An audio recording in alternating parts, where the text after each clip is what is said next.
Welcome back to Maggie's Mindful Moments. Today I wanted to talk a little bit about clarity of awareness. And remember, the first time I ever meditated, I was sitting on a nice comfy cushion and I don't even think I actually understood why I was there or what I was doing. I didn't really have this big notion that I was embarking on some lifelong spiritual journey back then. I didn't have any expectations either. And I had no idea where the path was going to take me. I was just going to give it a whirl, right? And see where it landed. And I still don't really know where the path will lead me. But instead of resisting the uncertainty of it, now I'm sort of settled in and I'm really allowing that uncertainty to become a part of my spiritual practice.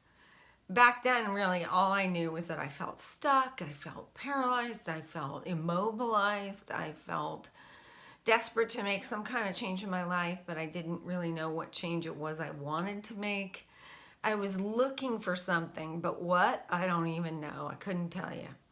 So what I've come to realize through my meditation and spiritual practice is I've been given a gift of clarity, a basic capacity to become aware and to see. And in Tibetan Buddhism, the word for it, which I don't remember the Sanskrit word, but it translates as literally as illuminate. And the capacity to shed light or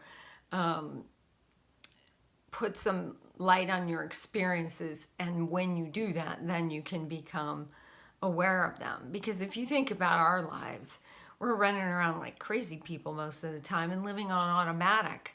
And sometimes the challenges that we face give us really great moments of clarity. But sometimes the challenges that we face are a bit overwhelming and can actually lead us to not even look or become paralyzed or immobilized. So recently I was in a family situation which seemed to just bring out the very worst and the very best of my family, my extended family. And as it unfolded, I didn't really notice that I literally had been triggered by a litany of old inherited stories and patterns of thinking that had originated decades before.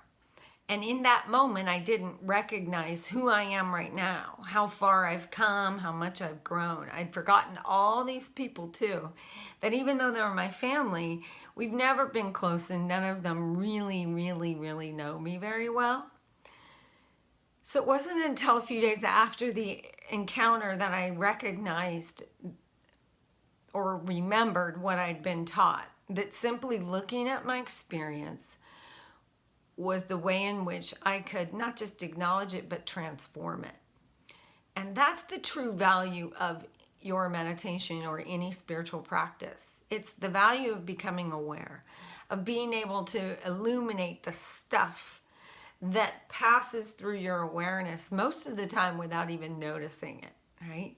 So we cozy onto our cushions and we settle into our breath or to our mantra, and we try to focus, and all of a sudden, or maybe not so suddenly, we get distracted by some noises or thoughts that come through, and some of it passes quickly, others parts of it just want to hang on and hang out a little longer.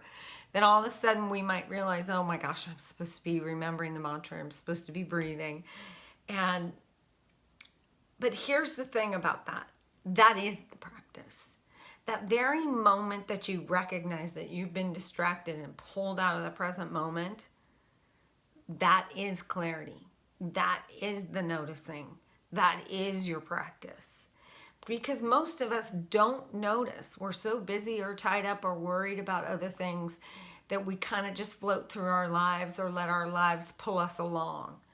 So this is the other beautiful piece of meditation. Sometimes in the very beginning of your practice, those little glimpses of clarity are going to be brief. It takes time to develop a stability in your practice.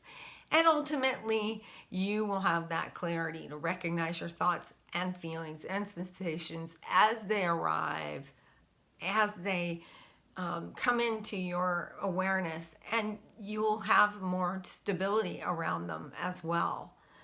So some of my students worry that if they get distracted or their thoughts are racing during meditation, that they haven't been successful. And to that I say it's the exact opposite is true.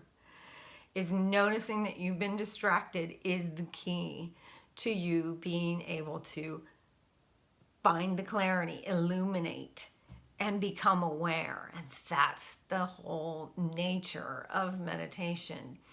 So it's when we start to get accustomed to tuning inward to our awareness that we actually begin the process of distinguishing our thoughts out as opposed to letting our thoughts use us, right? We can stop in that moment, like I was describing about my family. And instead of after the fact, I could have in the moment noticed what was going on in my head, but I didn't. But I did notice, it just was a little later, and that's fine too. The fact that we notice is the key, right? That's when we begin to see the possibility between what we see and our capacity to see, and that is the clarity of awareness.